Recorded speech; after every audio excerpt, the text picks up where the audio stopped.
Hi, I'm Jeff Ranke, Editorial Director of Manufacturing.net and Manufacturing Business Technology. Welcome to Security Breach.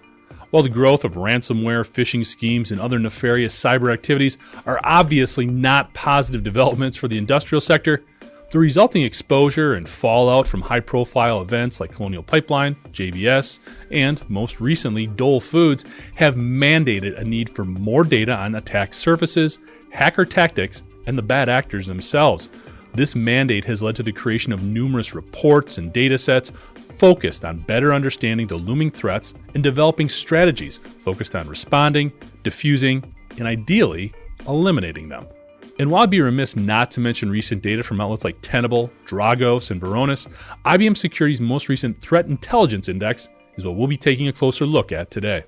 But before we talk to our guest for this episode, we're excited to announce that Security Breach is being sponsored by Rockwell Automation. For more information on their cybersecurity solutions, you can go to rockwellautomation.com. Now joining us to discuss some of the findings from their recent report is John Dwyer, Head of Research for IBM Security's X-Force.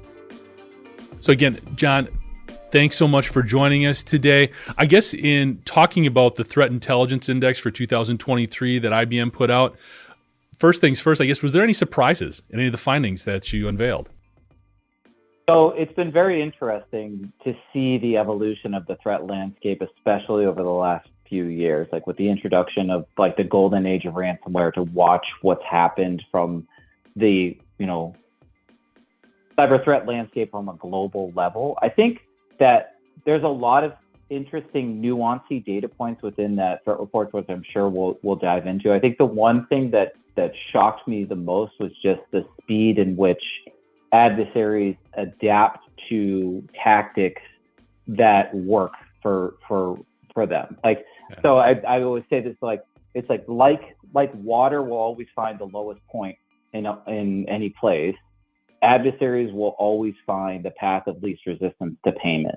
And one of the data points that I thought was really interesting was just how fast the operators of these phishing kits migrated away from trying to steal credit cards into just trying to move into stealing credentials or doing things that would lead to an extortion-based attack, because that's the path to money, right? So we can see that global ecosystem in the marketplace that's supporting all these cyber criminal activities, how adversaries are adapting to that as well. So I think it's just mostly the speed of which these global operations are able to adapt.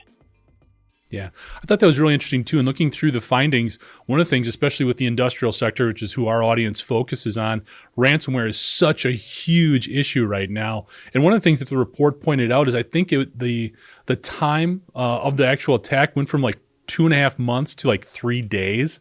That's just kind of mind blowing how quickly they were able to react and how much more complex they've become. What could you have maybe some color into what's helping them to move so quickly in some of these areas?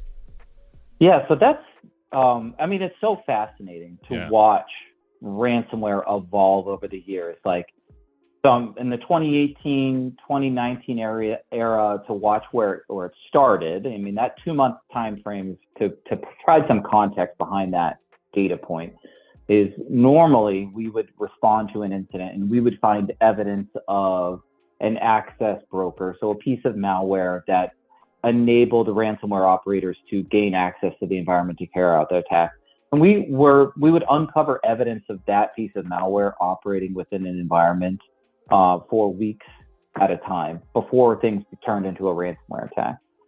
And what had changed is the rapid operationalization of ransomware attacks, where those, as soon as access is obtained, an operator is getting on that machine and attempting a ransomware attack. And you could see where the reductions in time happened most significantly speaks to the maturity as ransomware as a service, where it was, less people that are involved. It took a little bit longer because there was a lot of access to now these global criminal syndicates where, as soon as access is obtained, someone is jumping in on it and they're able to execute this attack. And we say that, the speed of which it happened is they've effectively lowered the barrier of entry into cybercrime. So they have created an attack path that works on a lot of different organizations, built on how things were deployed in the 2000s and then in the 90s that we've never re-architected from.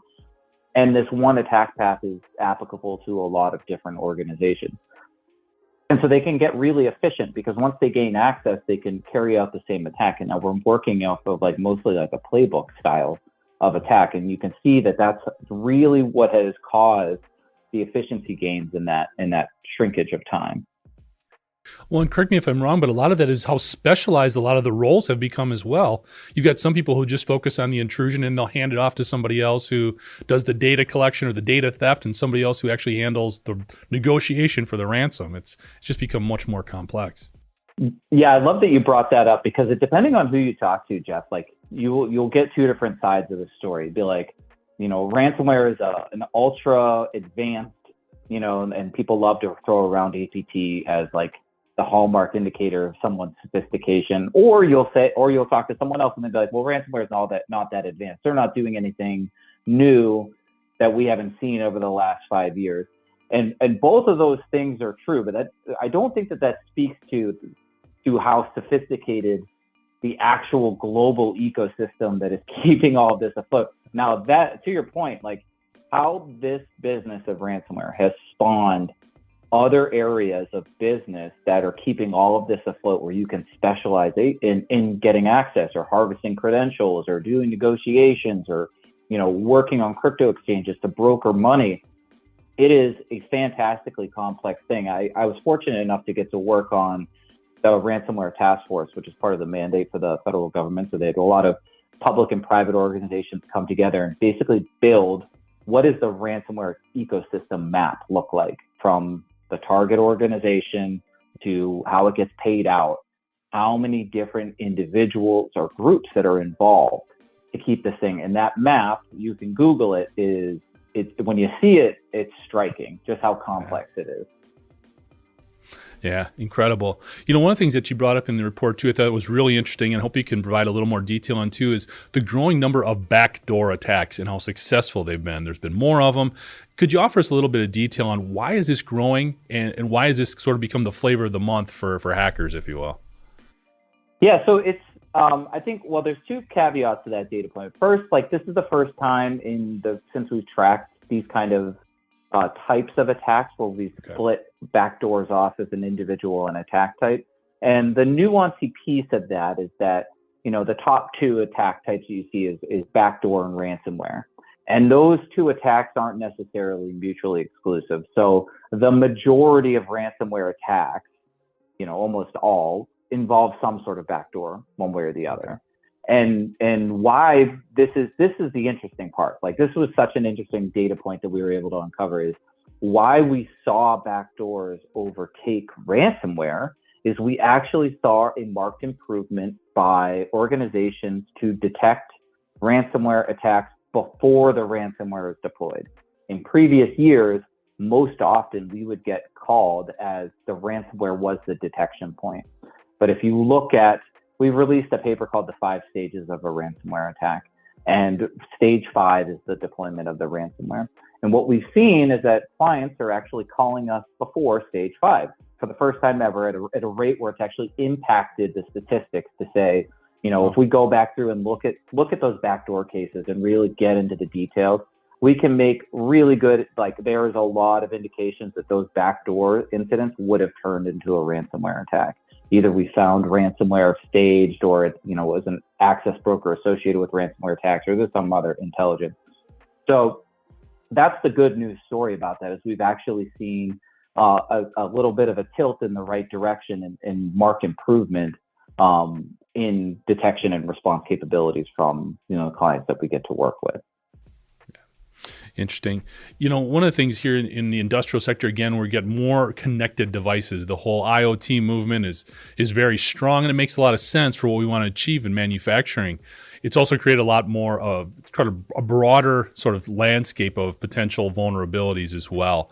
When you look at some of the areas that have getting increased attention from hackers, are there certain vulnerabilities that you're seeing that pop up constantly that are things that we can talk about really incorporating into some of those defense plans because they're so popular in terms of always occurring? Yeah, so from like in the report, you've seen that manufacturing was the top attack industry again, like for the second year in a row. And now you have to ask the question, why is this new trend? Before that, it's always been finance. So why do we see this marked change in adversary behaviors in terms of the data point?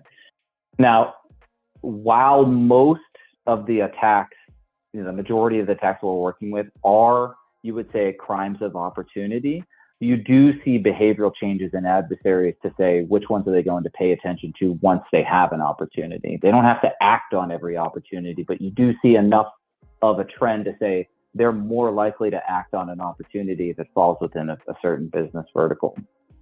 Why is that, right? So we want to get to the question to your, like, which vulnerabilities, right? I think you touched on the exact point of this, is that, what we've learned over the last 2 years is that, manufacturing and industrial organizations are so critical to our day-to-day life, right? So when that supply chain gets impacted, be it from a global pandemic or some cyber attack or something like that, the cascading effect of that can be so large because, like organizations that are operating in these business verticals are operating on extraordinarily tight margins. And us in the security space, we need to be cognizant of that fact. It's not so easy to just say, well, you just got to do X, right? Because that's not fair to these organizations who are, you can go talk to any line manager or anyone who's ever worked in a mill, and they could tell you to the second how much money their organization's going to lose if that line is impacted for any amount of time, right? When I started out in my first internship was working in steel mills. So I was like running cable in steel mills, and I didn't realize this at the time, but if a kiln shuts down and the ability to melt, to create molten steel, if it loses that temperature, it could take up to 3 days for it to get back up to heat again, right? So people that are operating in these spaces it's not so easy to say, oh, I'm just going to implement security, because there's so much of a risk that's related to the outcomes of what the business mission is at the end of the day that could be impacted with little changes, right? So there you have, there's pressure to become more interconnected as fast as possible to address these tightening margins in the industry. And we can see that attackers that as soon as you get an expanding attack surface, then attackers are going to take advantage of it. That's just the nature of being connected to the internet, right? Is that as soon as you plug into the internet, like I don't know if you remember those stats that people used to chuck around like 10 years ago. If you plugged into the internet, it would take you 2 minutes before you got infected by some worm or something along like that. And that remains kind of true, though. If you connect something to the internet, within seconds, you're going to be scanned. And there's stuff that is always scanning for an opportunity. And what we've seen in industry, I don't think it's a particular vulnerability, but I think it is a reality of operating within that business vertical, is that there's pressures to become more interconnected, and that pressure, the rate in which we're becoming more connected is outpacing the rate in which we're securing those connections. And we need to figure out how to close that gap that's going to address the pressures or address in a realistic way that's going to take into account how these businesses have to operate. No, it makes a lot of sense. And that kind of leads into the other question too, is as more companies are becoming more aware and more cognizant of all the issues that cybersecurity presents, are you seeing certain things that are just being left out of some of these plans, overlooked? I understand some of it is a new landscape in terms of with all these digital transformation strategies, but it just seems like there's still a lot of stuff that is being overlooked. Have you seen specific examples of those that we can maybe pass along? Well, yeah, I think there's,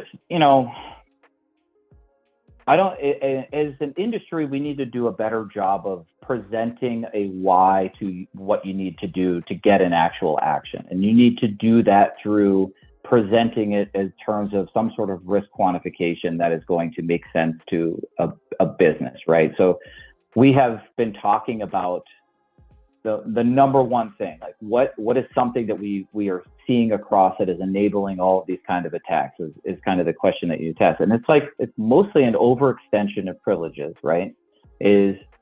And we've been talking about getting rid of admin rights for my entire career. And why haven't we been able to do that, right? Why haven't we been able to do that across the board? And why are we architecting our networks so that they're not segmented and they're very flat, and it's very easy for attackers to move around in them? And I think it's because we haven't done a good enough job of quantifying that risk to the organization and showing that pathway to say, if you implement this, the likelihood of you having to go through some catastrophic cyber incident goes down by X amount of percent.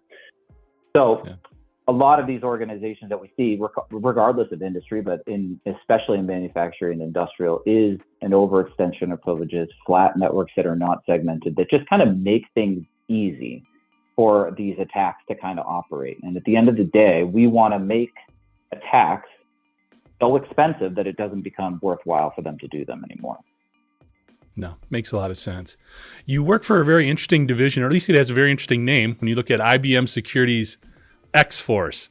Maybe you can talk to us a little bit about what you guys do and the type of support you're offering the industrial cybersecurity community. Yeah, love to. So we are the sharpest point on the tip of the spear of IBM Security. So we are in the field working with our clients to respond if they have an incident. So we offer consulting services around incident response, threat intelligence, and then offensive security. So we are breaking into organizations with their permission, of course, either physically or through digital means, and replicating adversary behaviors to do kind of gap analysis. We provide threat intelligence resources where we're tracking adversaries across the globe. Like the report that just came out, that we're taking all of this kind of data that we have. Because it's IBM, we have a global reach, and we can feel really confident about what's happening in the real world because we are truly a global practice.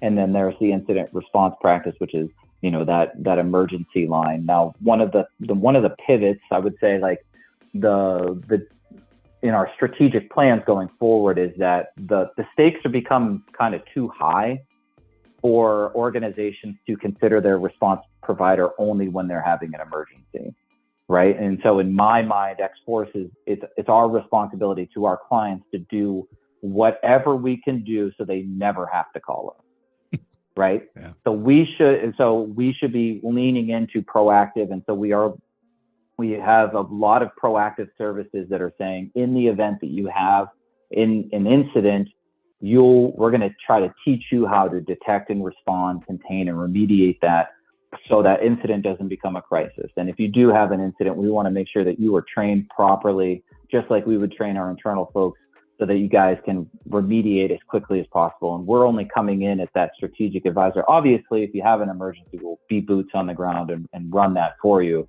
But I think to harken back to that timeline, is that's the real kind of pivot point is within the cyber threat landscape, is that not only are the stakes high, but the time in which you have to, like, that window of opportunity before you're dealing with a crisis is closing.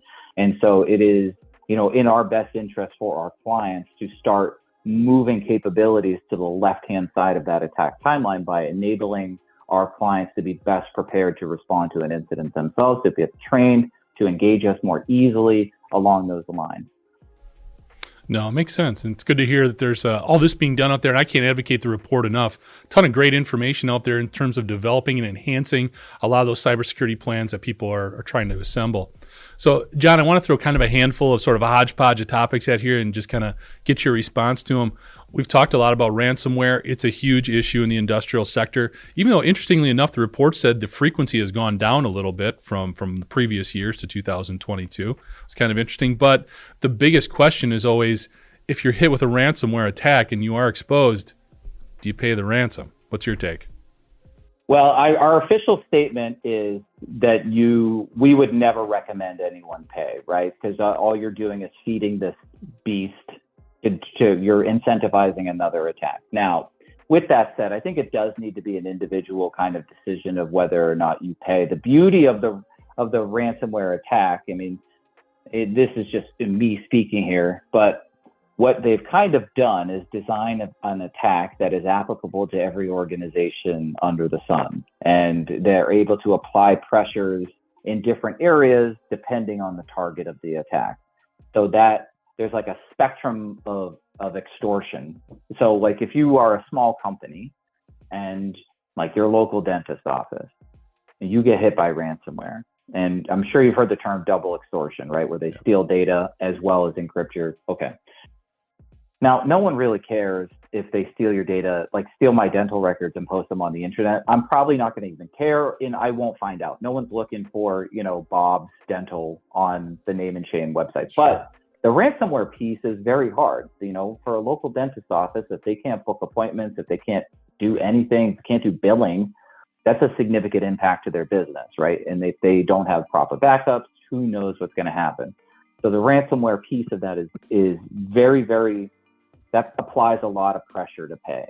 And, while I would never recommend anyone paying, I could understand is if you were deciding between, if I don't get this data back, then I can't operate as a business. Like I need to have those records because I will get sued if I don't have their dental records or whatever. Yeah. So I could understand that. If you go to a big corporation, right? So the biggest corporations on the sun, like the actual encrypting of devices, while that's like a really bad time, typically bigger enterprises have the IT capability to basically redeploy every system that like 50,000 systems in a weekend. It's an IT problem. Most of the biggest organizations on the planet have that capability. Now, it's not easy, and it would cost a lot of money, but they could recover from that, especially if they have proper enterprise backups.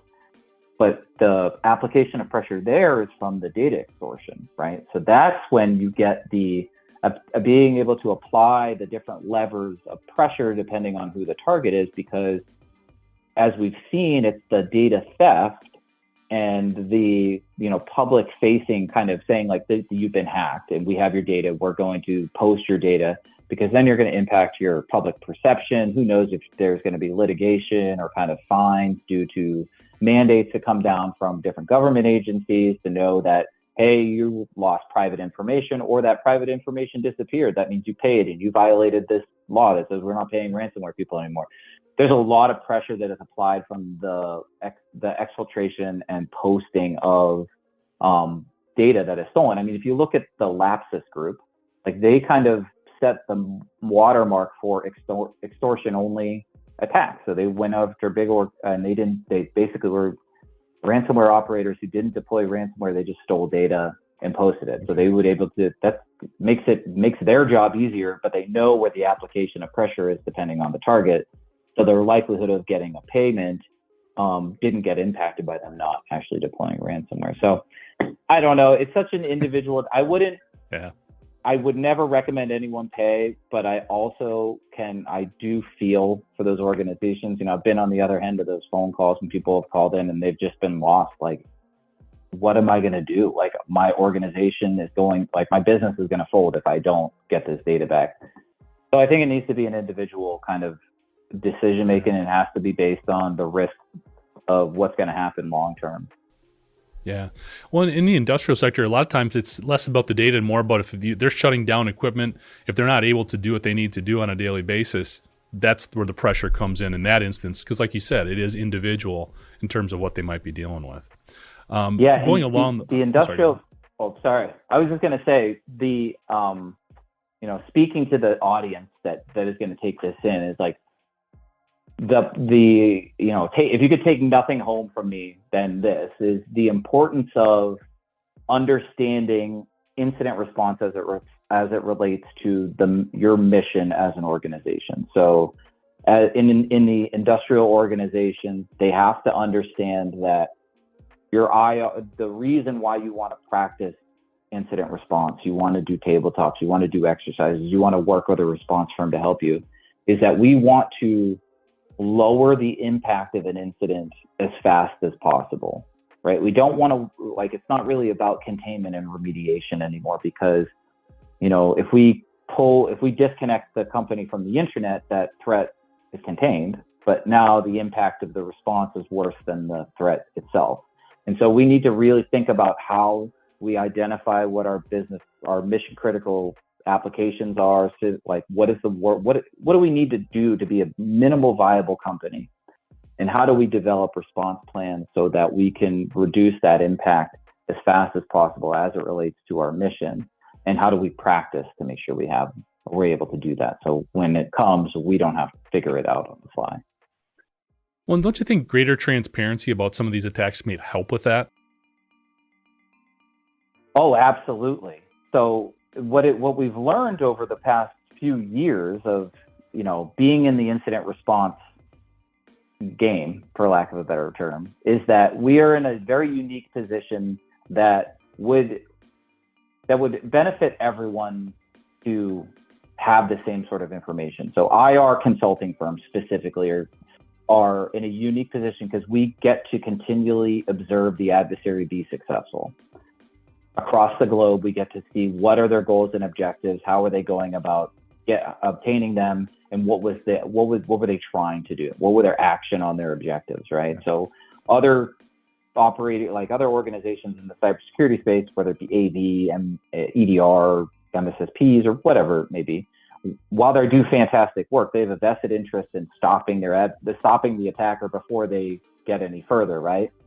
IR folks are able to usually getting called at the end of an incident, and then they get to work back and collect all that evidence to say, of all the attacks out there, these are the things that adversaries care the most about, and these are the ways that they're going about obtaining their goals and objectives. And we can use that knowledge to say, so there's 11 billion threats out there. These are the ones you really need to care about. Yeah. And that's a lot easier problem to resolve. And that's kind of like why we need to start working with our response providers in a new way. One of the other areas of the report one of the other areas that was covered in the report was some of the international elements that are playing a big part in cybersecurity trends right now. A lot of attention is being paid to the Ukraine and Russia and some of the things that are going on from a cyber warfare perspective. But are there other parts of the world or other things that we should be aware of as well, either from a nation state perspective or just internationally, where they're going to start targeting industries in the U.S.? Well, I think in general, what has been interesting is just to see the migration towards disruptive or destructive attacks as a whole. Be it that it be conducted as part of a government agency or part of a cyber criminal. There's definitely lines that are out there, but overall, you can see that the threat landscape is moving towards destructive, and it's gotten to the point where it almost doesn't matter, like with the attribution point, where it's like, does it really matter if we knew who was trying to do this rather than knowing what they're trying to do and how to recover from it? One of the interesting aspects that we released in 2022 was, and this speaks to kind of just the global connection between cyber attacks and how they may be kind of associated with government activities, is that we, after the invasion of Ukraine, and I forget the name of the blog post that we put out about that. I can have Michelle send it over to you if you want to include it in the show notes. But right after the invasion, for the first time ever, the TrickBot malware was infecting Ukrainian systems. So previously, that malware, if it detected that it was on a Ukrainian system or Ukrainian language was detected, it wouldn't infect it. It would just abort.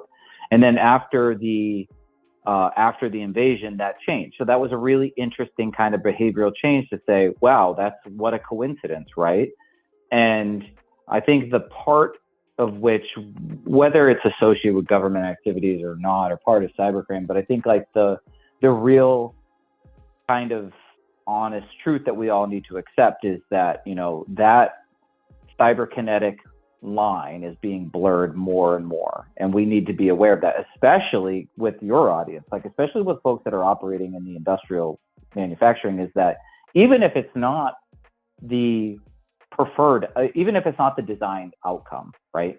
Even if it's not what's meant to happen, a cyber attack on the right industrial organization can cause real world problems. And that's the new reality of our situation, given the migration towards disruptive or destructive attacks. Is even if they're not trying to, I don't know, pick something out of the sky, like knock all traffic lights out in New York City or something like that. Even if that's not the goal, the right attack could do that. right? Potentially. And we have to deal with that because that's how the attacks are designed. They're designed to take systems offline, right? That's what people are trending towards, because even if that's like just some cyber criminal game, they want to get money and then they end up taking out something in the real world. So I think that it may matter less about who's doing it and more matter of like what is actually happening and what we should be being prepared for. Yeah. It's interesting how these entities are evolving in terms of their targeting and what they're going after. A couple of months ago, we had somebody on the show who was talking about a group called GhostSec. And they were kind of interesting because they started out as sort of a hacktivist type of organization where they were really targeting, they were very politically focused, going after governments who were doing bad things. But then they started to morph their tactics to actually go after industrial control systems in like wastewater facilities.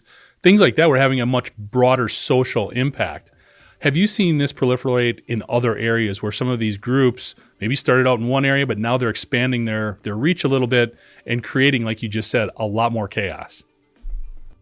Yeah, I think that could be said for every threat actor group on the planet right now. I think the lessons of the pandemic were very interesting. I mean, we saw what happens whenever a lot of people buy toilet paper at one time, right? And that had a cascading effect where it became really hard to find toilet paper for 6-8 months, right? And that had nothing to do with any sort of cyber attack.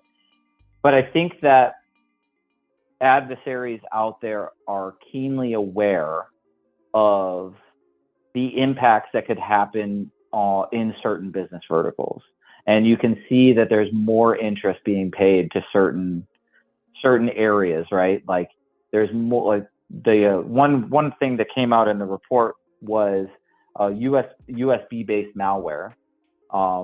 There's round robin that we got to observe, and there was a huge spike in manufacturing and industrial organizations, and it wasn't observed anywhere else, but there was. So it's like the adversary understood that a lot of these organizations operating in that business vertical, they rely on USB stuff, and people are just plugging things, even if they're air gapped, right? Because that was the big thing, is like whenever we first started talking about the OT to IT to the ICS line, the big kind of like, well, all that stuff is quote unquote air gapped. And what we've learned is that those air gaps aren't exactly as airtight as we thought they were. And a good example of that is USB-based malware. When we find that things are getting plugged in, and we saw that manifest itself last year, and it's like this big spike in a certain type of malware in a certain type of industry was highly effective, and it was proliferated through USBs. So the adversaries understand how these businesses operate as well, and you can see them expand and change their tactics to accommodate the right sort of targets. Yeah, it's just scary because as they expand, sometimes I don't think they realize how much broader their attack is actually reaching and how many more people it's impacting. I think it even goes off target in a lot of instances. They think they're attacking a municipality. They're really attacking the people who rely on that municipality's services to live their daily life. So it's very frightening in that perspective. Yeah, one thing that ransomware taught us is, and the pandemic as well, is just how interconnected we are and how fragile this supply chain is, and how we are 2 weeks away from having significant impacts to our daily lives. Absolutely. Phishing attacks are another big thing you covered in the report, huge in the industrial sector. One of the areas in the report that I found really interesting is there's an increase in the use of attachments with the phishing malware as opposed to links. Is that just because we become a little bit better educated on don't click on funny looking links, but we're still prone to open attachments? Is it that simple? Or is there some other sort of mechanical advantage to using an attachment?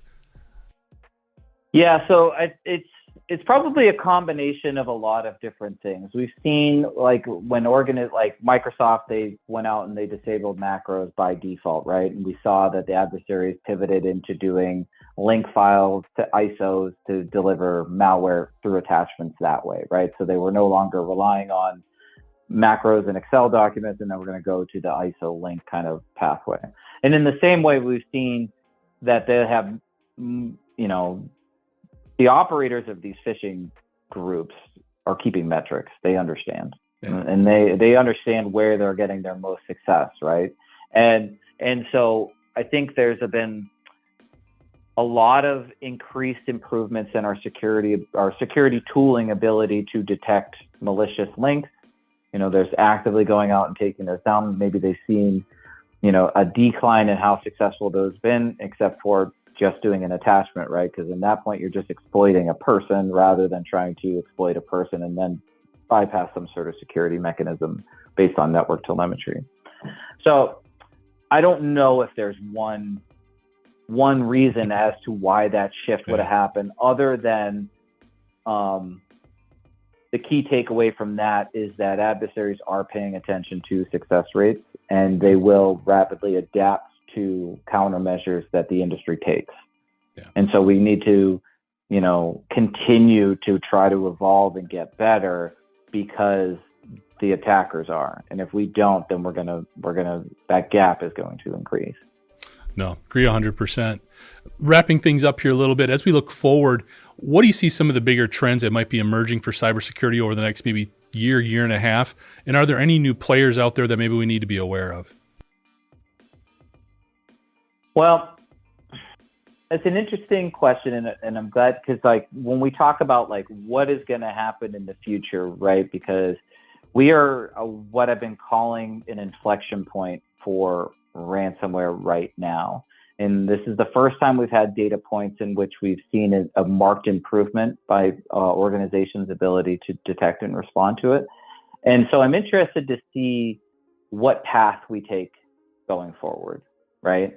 So do we take this W and we get better? We say, well, okay, we've done a little bit better. How do we continue this momentum to then layer improved defenses further on in detection and response and reduce our attack surface, yada, yada, yada? Or do we say, oh, we got this buttoned up because we bought the fancy whiz-bang tool, and that tool is doing a really good job at detecting the implant, and so we're good. We have that problem solved, and we're not going to re-architect our networks. And if we go down that path, then I'm interested to see if that, today's backdoor problem becomes tomorrow's ransomware problem, where the, adversaries just figure out how to bypass that, and they're off to the races again, because that is a trend that we are observing, right? So there's going to be there's more attention to EDR bypass technologies by, those marketplaces, in terms of how do you get around next-gen MV or EDR, whatever that endpoint tooling that is facilitating that detection, to how do you get by that, right? And so if we get by that, what that says to me is that the attackers think that if they can get by that initial detection, they think they're going to be successful again. And so we need to be aware of that to make sure that that's not the case, right? And I think the next area where things are going to next is, I think we're going to see more migration into business or criminal operations that are feeding that ransomware ecosystem. So more backdoors for sale. So there's going to be more incentive for people to gain access. So that access broker marketplace is going to expand. There's going to be more people doing credential harvesting, so they can get in through things like VPNs and remote desktop and all those kind of things. You're going to see that marketplace expand, because the risk reward is nice. You are incentivized to get in as much as you can, and then you're just selling access off to someone else to do the ransomware, right? And so I think that those three things are what I'm really paying attention to in 2023. Thanks, John. For more information on the work IBM Security is doing, you can check them out at www.ibm.com/security. Thanks for joining us today. To catch up on past episodes, you can go to manufacturing.net, IEN.com, or mbtmag.com. You can also check Security Breach out wherever you get your podcasts, including Apple, Amazon, or Overcast. And if you have a cybersecurity story or topic that you'd like to have us explore on Security Breach, you can reach me at jeff@ien.com. For John Dwyer, I'm Jeff Ranke, and this is Security Breach.